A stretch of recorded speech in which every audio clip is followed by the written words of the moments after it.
Senhor esteja convosco. Proclamação do Evangelho de Jesus Cristo, segundo Marcos. Jesus estava passando por uns campos de trigo em dia de sábado. Seus discípulos começaram a arrancar espigas enquanto caminhavam. Então os fariseus disseram a Jesus: Olha, por que eles fazem em dia de sábado o que não é permitido? Jesus lhes disse: Por acaso nunca lestes o que Davi e seus companheiros fizeram quando passaram necessidade e tiveram fome?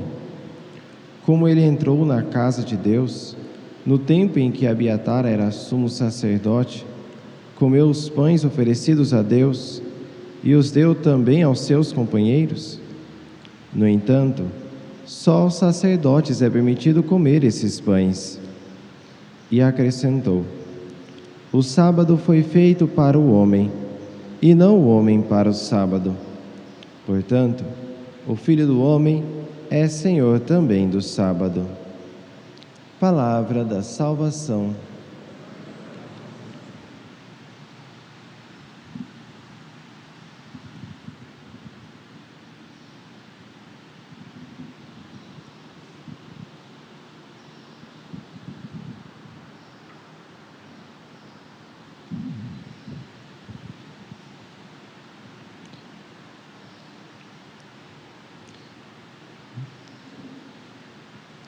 O homem vê as aparências, mas o Senhor olha o coração. Meus queridos irmãos, nessa primeira leitura de hoje, nós acompanhamos a escolha que Deus faz de Davi para ser o rei de Israel. Davi foi aquele que personificou ali no Antigo Testamento o que realmente é ser rei. Tanto é que ele se torna um modelo. Não vai se dizer, por exemplo, que Jesus era da tribo de Salomão, mas de Davi. Porque de tal forma Davi assumiu no Antigo Testamento um modelo do que é ser rei, que isso então ficou impregnado no povo de Israel. E estamos aqui então acompanhando a escolha daquele que foi o maior rei de Israel até Jesus. E é interessante nós notarmos aqui a mudança que acontece, pois vejam, naquela época, um rei, ele era pensado justamente por questões militares, porque eram muitos os povos inimigos que estavam ao redor ali dos hebreus. Então, era necessário que tivesse uma unidade militar. Aquilo que eles não tinham antes, na época das tribos, eles tinham agora com o rei. Como é que funcionava na época das tribos? Vejam, cada parte ali do povo hebreu da terra prometida, dividida ali então nas 12 tribos, tinha a sua unidade, independente uma da outra. Cultivavam os mesmos valores, a mesma aliança, mas não tinha um mesmo exército. E aí acontecia, lógico, como eram 12 porções pequenas de um povo vizinho, atacar ali. Quando invadia uma das tribos, as outras 11 se juntavam, ou então uma boa parte de uma dessas 11 se juntavam e expulsavam. Então isso era bem constante. O que aconteceu ali já com o rei Saul foi que, tendo um rei, então tinha-se já um exército unificado, conseguia repelir com, podemos dizer assim, maior agilidade. Era assim que eles pensavam. Em outras palavras, o rei era pensado principalmente nessas questões bélicas, para vencer os inimigos. Tanto é que quando nós vamos ler ali na passagem onde o povo atravessa o Rio Jordão para saber que povos habitavam ali na terra prometida, eles diziam: eram pessoas gigantes, né? Brutamontes que estavam ali, como que a gente vai conseguir vencê-los? E não é à toa que o primeiro rei escolhido, ele tinha um aspecto físico que se sobressaía dos outros hebreus. Quando nós líamos nos dias anteriores a respeito da escolha de Saul, era dada uma característica de Saul, que dos ombros à cabeça ele superava a todos. Então, o nosso rei é um brutamonte mais forte do que os outros, então nós vamos conseguir. Então era essa a ideia. Um rei ele era pensado para vencer aquelas batalhas. Um rei era pensado a partir dos seus aspectos físicos. E é com essa mentalidade que Samuel vai à casa de Jessé. Quando Samuel chega à casa de Jessé e vê ali então as características de cada um dos filhos, Samuel então começa a se basear nos aspectos físicos. E aí pensa: bom, esse daqui tem força, esse daqui então vai poder nos ajudar. Esse daqui é bem ágil, ele é caçador, ele é bem ágil no arco, ele também pode ser o rei.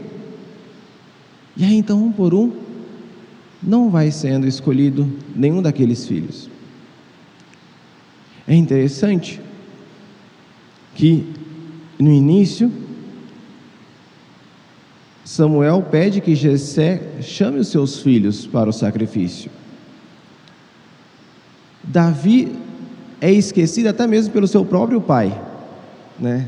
Que pai que é esse que esquece seu filho? Chama seus filhos para cá. Vá, tá bom, tá aqui todos os filhos. Ah, eu esqueci de um. Como é que você esquece de um filho? Ele era tido como nada até mesmo dentro de casa. E era ali onde os olhos humanos enxergavam nada, que Deus enxerga a salvação de Israel. Guarde bem essa frase, porque essa é a verdade. Sabe, quando nós pensamos em instaurar o reinado de Cristo neste mundo, nós pensamos em tantas e tantas coisas. Nossa, devemos assumir estes postos da sociedade, estes lugares da sociedade, ter pessoas influentes aqui e acolá. Os pais, eles pensam em evangelizar o mundo, mas se esquecem que a salvação de Israel está em casa. Queremos evangelizar o mundo, quando na verdade o que Deus nos pede primeiramente é de catequizar os nossos filhos. Porque o homem vê as aparências, mas Deus vê o coração.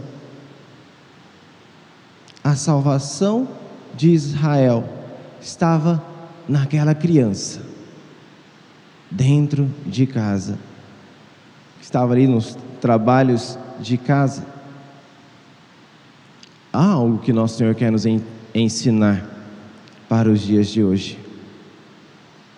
Portanto, pais, que não tenhamos um olhar como o de Jessé. Veja, Jessé não era uma pessoa má. Jessé também queria, era um hebreu, também queria a salvação de Israel. Quanto Samuel quis a salvação de Israel, Samuel era obediente à voz de Deus. Mas nós nos esquecemos que os caminhos de Deus não são os nossos. Quando nós olhamos para as grandes conversões dos povos ao longo da história da igreja, nós notamos que esta conversão, ela não começou a postos públicos e por aí vai, não. Começou no lar. É só vocês olharem na história. A conversão de grandes povos começa. Uma mãe, a maioria das vezes era a mãe, né? Porque muitas vezes os pais eram, né, bárbaros, que haviam casado estão com mulheres cristãs. Então muitas vezes eram as mães que ali no seu sacrifício diário oferecia sua própria vida para converter, para dar a fé para aquelas crianças que nasciam. E aquelas crianças formavam uma nova geração, que aí então moviam toda a sociedade. Precisamos redescobrir o valor, melhor dizendo, precisamos olhar novamente para onde está a salvação de Israel, para onde Deus coloca os, entre aspas, Davis dos dias de hoje. Seja louvado nosso Senhor Jesus Cristo.